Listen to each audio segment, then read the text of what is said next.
Good afternoon, students. We are learning the 8th chapter, that is transition and inner transition elements. Now we are learning the trends in atomic properties of first transition series, that is the 3D series.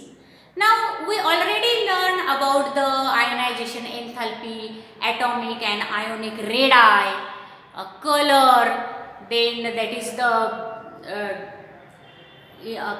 now we are studying here the catalytic properties. The 5 property we already learned. This is the 6th property, that is the catalytic property. Now these transition metals are very good catalyst. Transition metals and their compounds exhibit the good catalytic properties. Compounds of iron, cobalt, nickel, palladium, platinum, chromium are used as the catalyst in number of reactions. For example, manganese dioxide, which is the compound of manganese, which is the transition element, acts as the catalyst for the decomposition of this potassium chlorate, in which oxygen gas is formed. Now in this way, the manganese oxide acts as the catalyst for the decomposition of this KClO3. The second, that is the example of the catalyst is molybdenum and ferrous iron. They are used as the catalyst in the manufacture of ammonia in the Haber's process. Now we learn the Haber process in the 11th that is standard, in which in the Haber process molybdenum or iron may be used as the catalyst for the manufacture of ammonia, due to which the rate of the formation of ammonia increases. Now the third example is of cobalt thorium alloy. Now this cobalt thorium alloy is used in Fischer-Tropsch process in the synthesis of gasoline. Now cobalt, you know, that is the transition element, and thorium, that is the radioactive element. The alloy of this is used in the Fischer-Tropsch process in the synthesis of gasoline. Now next, that is the example of the catalyst of this catalyst as they are used in the transition elements are used as the catalyst is the example of the nickel. Now in hydrogenation of ethene to ethane, finely divided, that is powdered nickel is used as the catalyst, due to which this nickel hold the hydrogen gas on the surface of its particle and enhance the rate of the reaction. So ethene can be converted to ethane at about 140 degrees centigrade and nickel is used as the catalyst. Now the next, again this nickel, where this nickel is used as the catalyst? Commercially nickel is used as the catalyst in the hydrogenation of oils into solid fats. For example, margarine. Margarine is obtained when that is the oil are converted into the solid fat, that is the margarine, and in that nickel is used as the catalyst. The next use of these transition elements as the catalyst, and that element is the platinum. Now platinized asbestos is used in the contact process. We know the contact process in the production of sulfuric acid. Now in contact process in the production of sulfuric acid to convert sulfur dioxide gas into sulfur trioxide gas, the platinized asbestos is used as the catalyst. Twice SO2 plus O2 gives twice SO3. And the last use of the that is again the iron and chromium catalyst. Now these iron and chromium catalysts are used to synthesize the carbon dioxide and hydrogen gas.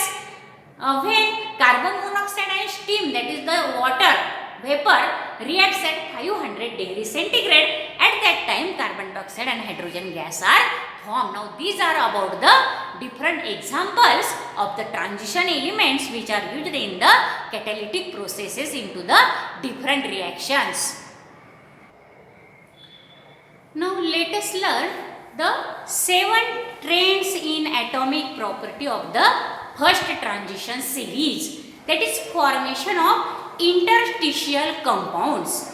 Now you know the interstitial spaces are present in the crystal lattice of the transition metals, and into that interstitial spaces generally the small atoms like hydrogen, carbon, nitrogen are trapped, or they come into that interstitial spaces. They are trapped in the interstitial spaces within the crystal lattice, and the compounds formed are called as the interstitial compound. So the compounds which are formed by the trapping of the small atoms like hydrogen, carbon or nitrogen in the interstitial spaces in the within the crystal lattice of the transition metals are called as the interstitial compounds. Sometimes sulfides and oxides are also trapped in the crystal lattice of the transition elements. Now steel and cast iron are the best example of the interstitial compounds of carbon and iron. Due to the carbon, the malleability and ductility of the iron reduces or decreases, but its tenacity increases, and therefore that is the utensils, kitchen utensils are made up of the steel, and which is the interstitial compound of iron and carbon. Now some properties of interstitial compounds are as follows. Interstitial compounds are hard and good conductors of heat and electricity. And their chemical properties are similar to that of the parent metals.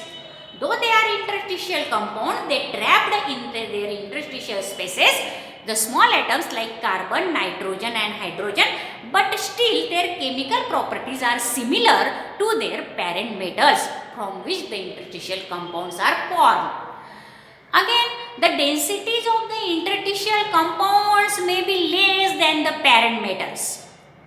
Their melting points, the melting points of the interstitial compounds are higher than that of the pure metals, because into their interstitial spaces there are the small atoms like hydrogen, carbon or nitrogen. Due to that, what happened? The melting point of these interstitial compounds are higher than that of the pure metals.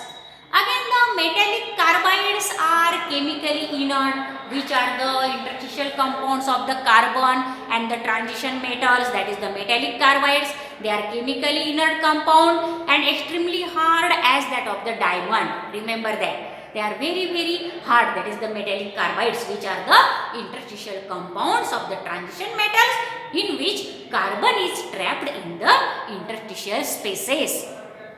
Again, the hydrides of the transition elements in which hydrogen atoms are trapped into the interstitial spaces of the transition elements, that are the hydrides of transition elements, are used as the powerful reducing agent.